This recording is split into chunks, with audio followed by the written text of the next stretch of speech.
everyone, and welcome back to the latest edition of the Jake's Take with Jacob Elyachar Podcast. I'm your host, Jacob Elyachar, Chief Content Producer and writer of jakestake.com, a pop culture entertainment news website. If you're watching us on YouTube, please give us a thumbs up and please subscribe. If you're listening to us on our audio platforms, download this episode and more episodes, and please give us a 5-star rating after this episode. I'm thrilled to welcome a full house today. They are a Chicago-based band. And as of this recording, they have over 7.4 thousand YouTube subscribers, 10,300 Instagram followers, and 47,000 Facebook followers. Their latest CD, Live in Buffalo, is out on May 2nd. So please help me welcome Joshua Solomon, Erika Brett, Nate Bellon, and Adam Balasco, a.k.a. the Empty Pockets, to the podcast. Hey, Jake. Thanks for having us, buddy. You're so welcome, guys. Thank you so much for taking time in your schedule. It's a rarity that I have the entire band in one thing, because multiple times we've had it in 5, like people had to go in one room, there was another room. So I am so grateful to have all you guys in one spot. We're just sitting here in our studio, and then we just sit this close, just doing all the time. This is how we do it. It's like being in the van, but like at home. Absolutely. And thank you so much for taking us inside your studio as well. So, all right, let's get started. So, guys, please can you describe the Empty Pockets origin story to my audience? Oh, I would love to. This guy, Nate, I'm Josh. He and I played music when I was very young. My cousin's basement. I was 9, you were 11 something like that. And we both were willing to sing. A lot of young boys aren't, and you need somebody who's willing to sing. And over time, we kind of like developed a rapport. I remember Nate playing that Taste of Chicago gig together. Oh, yeah. On acoustic guitars. Street musicians. And we always gigged a lot. And basically, it's Nate. One day I started writing songs, and Nate was like, hey, man, if you want to form a band ever, like, I want to be in that band. And that's how we started. That's where the whole idea came from. And Nate and I were in a musical called The Buddy Holly Story. We met Erika. And then our Ringo over there, Adam, came into our lives 7 years ago. And we have been constantly working and touring ever since. That's amazing. I got to say this. I was a choir. Shout out to choir kids, 5th grade to 12th grade. And theater kids, 5th grade to 12th grade as well. That's awesome, dude. Like, that theater and choir changed my life. Mine too. There's no rock band class in 7th grade, but you can go do your Good Man Charlie Brown or whatever. And it just made me fall in love with performing. Yeah, me too. I mean, I starred in my 8th grade musical out of nowhere, and it was a shock to my system in like the best way. I was like, this is unbelievable. I love this. And yeah, it's, we went out with our choir directors from childhood last week for dinner. Yeah. Oh, wow. That's a lot. It was a lot. That's amazing. And yeah, and it's amazing that, like, for me, it was Fifth on the Roof, Hello Dolly, Oklahoma. Yes. Let's see. A Funny Thing Happened on the Way from Oliver, and then Working. So those were all the musicals I was in. Great list. Yeah, so that was from 6th grade to 11th grade, and then and I took theater class officially. So definitely there was some it was the 12th night, and I played Sir Andrew. It feels like Wicked has made it cool again, which I really like. Absolutely, not just Wicked, but Glee as well. Yes, I think. Yeah, absolutely. Glee, Hamilton, Wicked have made things cool again. And but basically, the thing is with growing up and in the late 90s, and then you had Hairspray in 2000 and Disney Renaissance on Broadway, and made things cool again to be in musical theater and to pursue those dreams. Yeah. All right. We are not here to we cannot talk about high school theater. We have to go table with that for later, but we got to get back to our conversation. So we got to talk about the singers, the songwriters, the musicians, and producers who influences Empty Pockets, the sound. Why don't you start, Adam? Oh boy, it's we've got a wide range of tastes, as you would think. We kind of all agree. We love Ben Folds 5, the three of us, I would say. Let's see. I mean, I'm the drummer. Drums and rhythm is really important to me. I love the Police. So pop bands that still have good rhythm sections, you know. Nate, you listen to music? Yes, I do. I'm like a funk and soul guy. I listen to like Tower of Power and James Brown and stuff like that. But I've also been recently getting into 50s exotica and bachelor pad music, and so he's not lying. We have to listen to a lot of each other's music in the van. And Nate loves this station called Tiki Time, which is like exotic 50s music. It's great.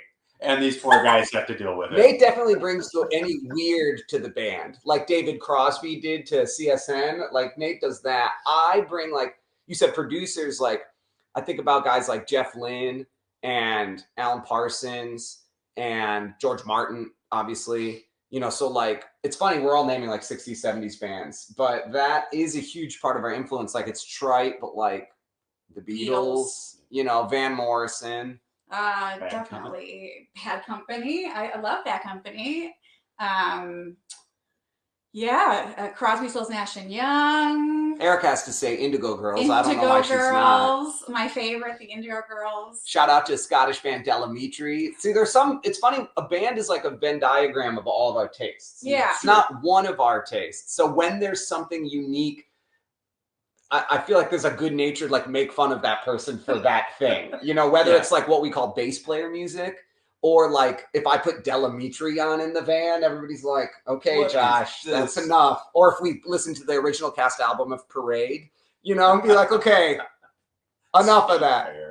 Where do we meet in the middle? Like we meet in the middle with the Beatles. And Ben Folds 5. Ben Folds 5, The Police. Yeah. Blood, Sweat, and Tears. Yeah. There's a bunch of stuff in that center. Yeah, Carole King. The aforementioned Bad Company. Yeah. There's a lot of stuff that falls in that center, but we exist as full listeners outside of each other's circles enough that like sometimes you hear some strange stuff in the band. You know, sometimes you're listening to the John Frusciante album that's nothing but Long Jones. Indeed. And I truly think that's what makes a band unique as opposed to an artist, is that we're not all changing our taste for each other. We're finding where it all meets up in the middle, and that creates something unique and special. I gotta say, that's amazing. That's amazing. I could see you guys doing all the time. Like it'd be interesting to see how, like, it's amazing to see that you have, like, you named our parents' generation of music, 60s and 70s. And I believe that their generation of music, and I hate to say this, is better than our generation of music growing up. And like, yes, there are the Backstreet Boys, there's Mariah, there's Britney, there's Christina, there's NSYNC, there's Beyonce and Destiny's Child. But however, it's going to be very interesting to see if those guys can hold the test of time as the Beatles, as Fleetwood Mac, as the Stones, as Tina Turner, as Elton John and Billy Joel. And Carole King. One album I think that's been on the Billboard 200 since it came out in the 70s, and it's Dark Side of the Moon. You know, it's not the hit albums of the 90s. It's not the hit albums of the 2000s. It's the 70s again. Yeah. So it's an interesting dichotomy there. I don't want to, like, sometimes I feel bad. Like, I don't want to over celebrate one era of music. Yeah, music's alive and well. There's plenty of music from that's but it is influential. It is very influential. Yeah. Absolutely. And besides, it'd be interesting to see you guys jam, see if there's like a day accidentally put a David Guetta channel or the Britney Spears channel on here. And then I'll listen to Toxic on repeat all day. So you know what? I enjoy Britney Spears more now than I did as like a 6th and 7th grader. I hated it when it was coming out. And it's complex. It's beautifully produced. And you hear a Britney hit now and you're like, whoa, this songwriting is solid. Like more than solid. I got a Britney story to share. Oh, good. I actually, when X Factor was on the air on Fox, they were in Kansas City for the judges' auditions, and I was working as a crew member. Wow. And I was working with the contestants, and I see some makeup artists walk in, and I accidentally, because I was at the production office, and all of a sudden I see a door open, and I made eye contact with Britney. Wow. Wow. And I'm like, and then I had to actually, because I didn't want to get fired. Sure. That's amazing. That's an amazing kind of like surreal moment. You're like so close. It's like touching a president, you know? Like, you can't wash those eyes. No. Absolutely. It's amazing. Yeah, I cannot watch those eyes. And it's still one of my favorite stories. I love telling people. But however, we're not here to talk about Britney. We're here to talk about you, my friends. So let's talk about, because as we know, the music industry over the years has evolved so much. So what are some of the challenges that you guys have faced to make sure that you're staying up to date, and how are you overcoming those obstacles? I mean, one of the biggest choices you have to make sometimes is when to stay up to date and when to just keep doing your thing. For instance, we're shipping right now, today, a lot of these. And some of you viewers might not know what these little things are called, but these are CDs. Oh, I'm dropping it. Compact discs. We still sell a lot of these. We haven't given that up. So sometimes when they zag, as Adam likes to say, you zig, you know. Yeah. But we did this really cool thing in the pandemic. It kind of like, we didn't mean for it to necessarily happen the way it did. We had started a VIP special group for like our super fans and the people who really wanted to like be more engaged with us. And it was intended to be like a live thing, but the pandemic hit like literally the week we launched it. And so it became this online community instead.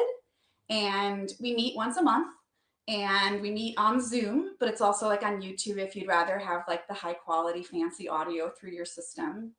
And it's become this like amazing group of people who like love what we do and who now we feel very close to, and they come and see us all over the country and all over the world. And it's like a pretty amazing, cool core thing to what we're doing right now. Yeah. And that's amazing, because that reminds me a lot about seeing my colleagues' Patreon.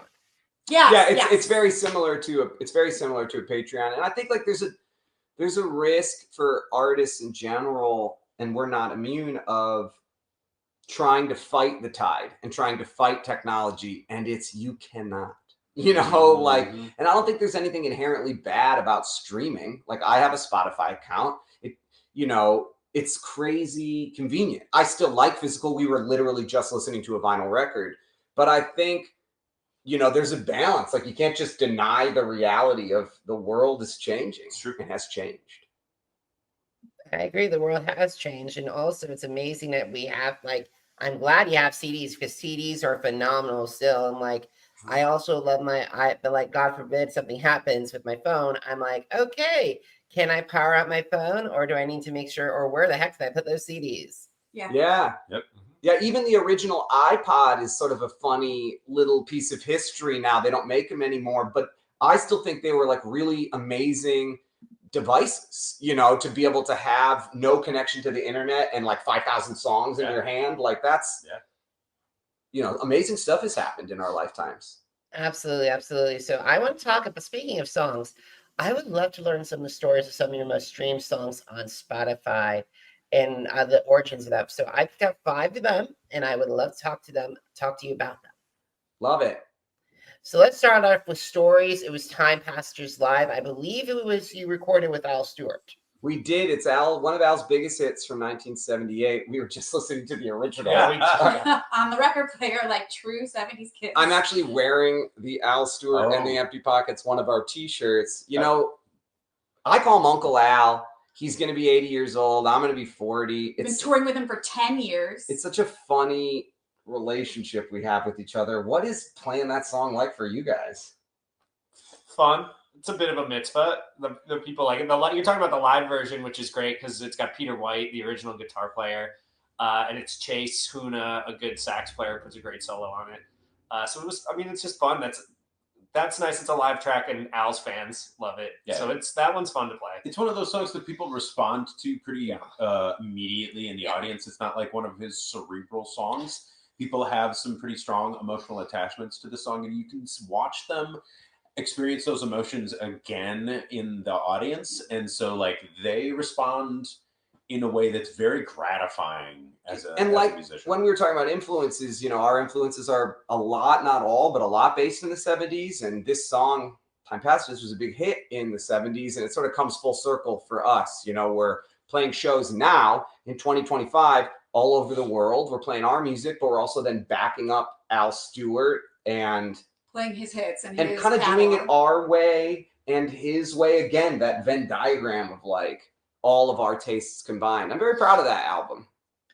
That's great. We'll get to Al later on in the conversation because I have some talking points I wanted to get to. But however, you guys had the privilege of recording a legendary Beatles song in the legendary Abbey Road. I'm talking about Oh Darling, as of this recording, 72,200 Spotify streams. I didn't even know that. That's pretty cool. Yeah, we recorded that at Abbey Road Studios. We were kind of contemplating, does it make sense to record a Beatles song while we're here? We're like, we're geeking out. We're like using all of the equipment that was in those rooms when they recorded Ticket to Ride. Yeah, a cool little anecdote is we know the studio as Abbey Road, which it was named in 1972, but it's actually named after the Beatles album. So the Beatles album is named after the street that the studio's on. And then the studio's named after the Beatles album. So they brought out a microphone when we said we're going to record Oh Darling from Abbey Road here at Abbey Road. They bring out a 1958 Telefunken beautiful condenser microphone. It's worth a lot of money. And pristinely stamped. And it's stamped EMI Studios, which is cool. What that was called when Paul McCartney recorded Oh Darling on that same microphone. So Erika got to sing in the microphone on the song that it was pretty special. It was crazy, and they ran it through the same compressors, the actual compressors that they used for his vocal, and it was a wild and awesome out of body experience. Absolutely, like the to be part of, to have that piece of music history, to say that you have the opportunity to use the same microphone as Sir Paul McCartney. It was crazy. And to record in the same room that the Beatles recorded in. I think not a lot of bands, not a lot of recording artists have that privilege. It was very lucky. We happened to have, because Alan Parsons, we know him through Al Stewart. Alan got us in. You can't just walk in Abbey Road. And it's something we're actually going back this year because it was so fun. We had to go back. Yeah, it was a magical experience. All right, let's talk about the song that got you on my radar. It's in Brooklyn, and as of this recording, over 89,200 Spotify streams. What a brilliant tune. Our Uncle Al wrote it, but we're covering it and modernizing it. I mean, singing it from a girl's perspective without changing the lyrics, I actually really liked how that turned out. That song to me has a very theatric, we talked a little bit about musical theater earlier. Like I very much picture like the musical theater of that girl when I sing that song. And those lyrics are like real poignant.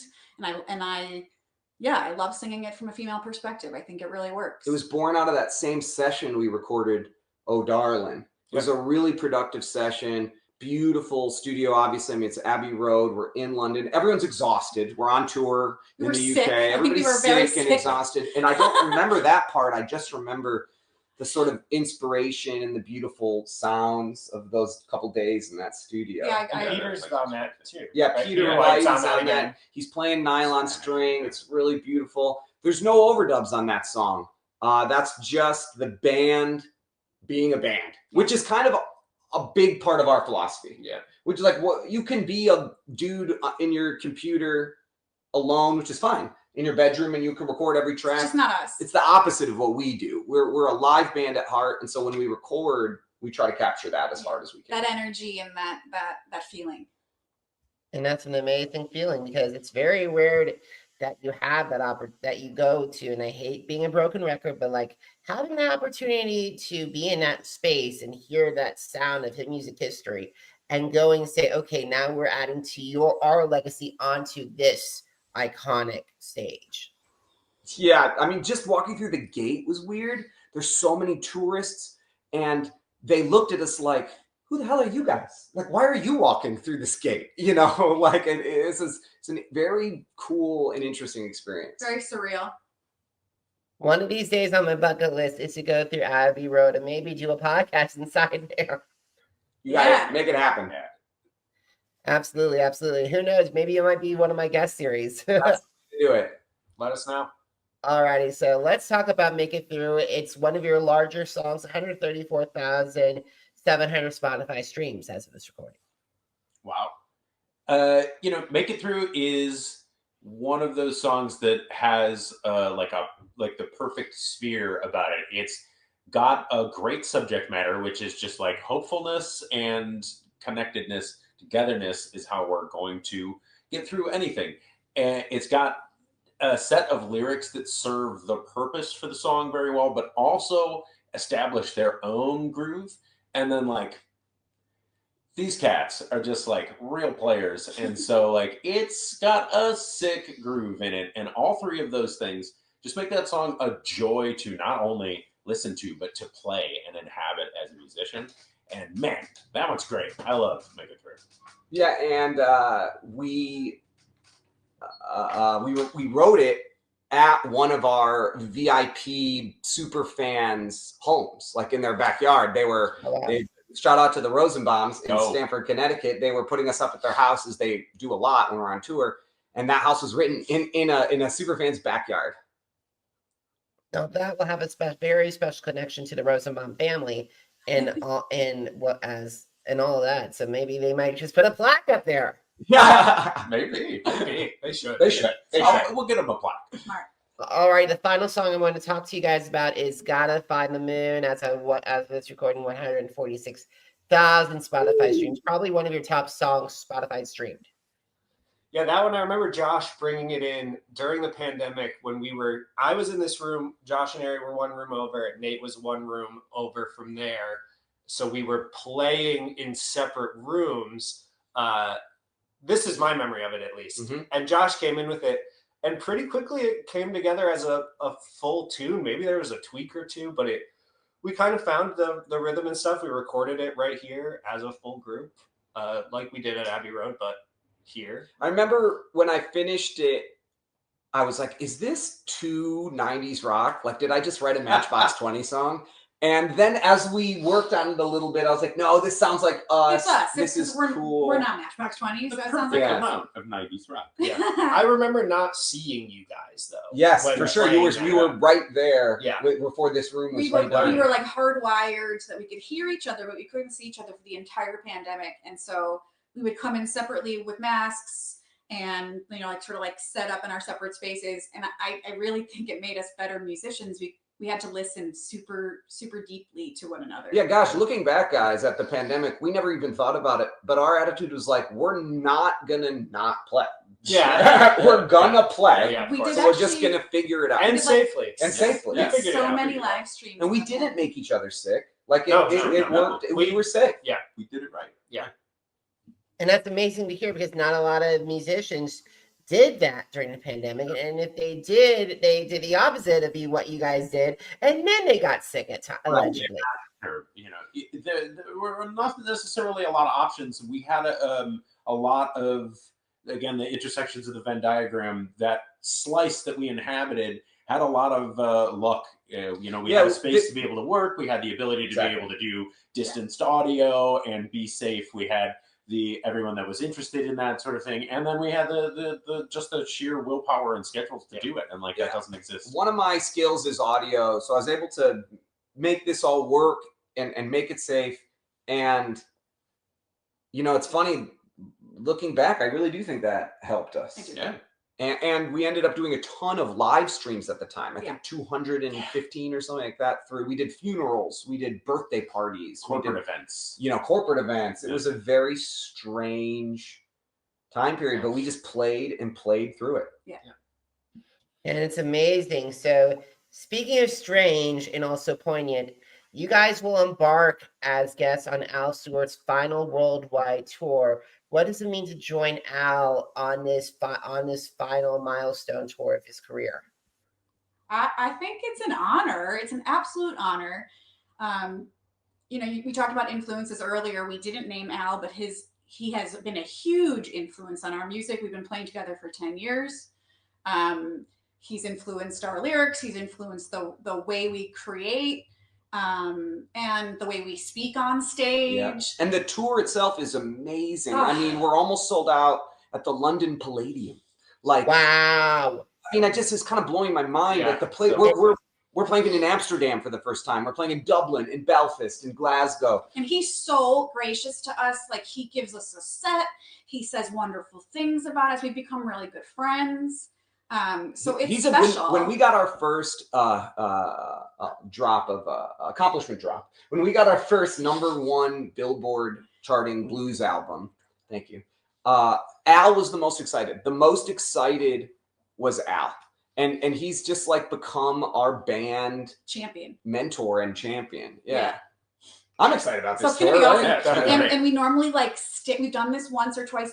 We've done this twice before, but obviously this will have extra significance for a million reasons. And the fans have made it really clear that like they want to celebrate the end of his career. So it's gonna be powerful. You're muted. Sorry, guys, this has happened every 6 years. Unfortunately, this meant I've been on there for 6 years and still this has happened. So sorry about that. Okay. So, in addition to Al's thing, you will be joining Alan Parsons, Starship featuring Mickey Thomas, Dave Mason, and April Wine on the 2025 Blues Cruise. So, what are you looking forward to the most besides traveling on this cruise? Well, Adam and I get sick on all cruise ships, so I'm looking forward to trying not to get sick. That's item number one. Number one. Nate? What I really enjoy about the music cruise ships is that everywhere you walk, there's music. Yes, and love that. You can walk like face first into some of the just like the hottest stuff that you've heard without even really going too far. And it's a great time to get my steps because I always take the stairs. The elevators are crowded. Agreed. So stairs all the time. I like to what I call go around the world at the That's got to be a buffet dessert- comment. at the dessert He's so good. table. At the buffet, I like to hit every dessert. You know, I never have loved huge crowds. Like a festival is like, I like music. I love live music, but a festival is like something I like, don't love. This is like a festival at sea. And what's cool about it is you have your bedroom on the ship and you see 10, 12 concerts a day, every day.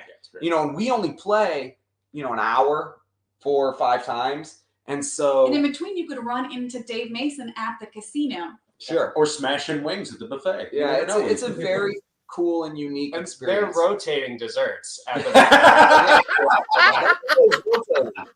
That's true. That's a good Take point. another pass. See how it goes. You wouldn't believe how much breakfast they serve on this ship. It's a lot. It's a buffet full of breakfast. Yeah, and there's something to be said about being in an area where there's a bunch of other musicians too. So like as musicians, we get to connect with our fellows who we usually wouldn't even see. Like even in green room situations, you barely get a lot of time. Yeah, maybe to spend you're on a show with 1 band or 2 bands, but on this ship there's like 30 bands. Yeah. We're all stuck on the ocean for 7 days, so you have to hang out, and it really is fun. It's great.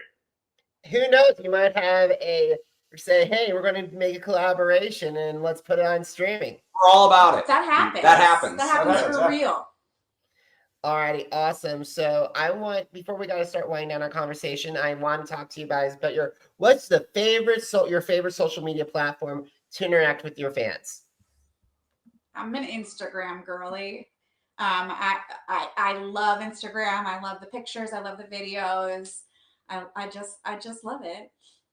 Yeah, come join us on Insta. That would be great. We're growing on YouTube faster than we thought we would, so that's been gratifying.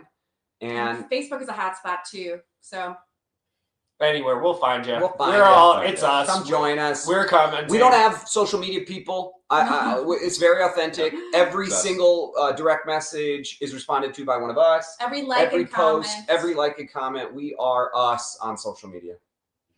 Alrighty, I'll make sure to follow you guys afterwards. So last question, are you ready? All right, I'm ready. Okay, where can they get the new album, number 1? Where they can find tickets to Al's final shows, if they're not sold out, and also where you connect with you if they want to go on the cruise and there's still tickets left, where can they find those tickets? The Empty Pockets. That's us. TheEmptyPockets.com. All that's up there. Every show. There are just a couple cabins left on the Blue Cruise. There's just a couple tickets left to some of the UK shows. But come see us. We play headline shows. We play with Al. We play with other bands. We're playing all year. And then you can buy any of our music, including our newest album. This is Live in Buffalo. That's a great record. Which is a record we played with a sax player friend of ours. Very bluesy, very jazzy.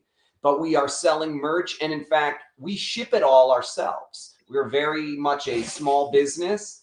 and we take it pretty seriously. And so when you buy something or when you DM us, like I said, it's us on the other side of it. We are the workers. Customer service complaints, that's us. That's Adam.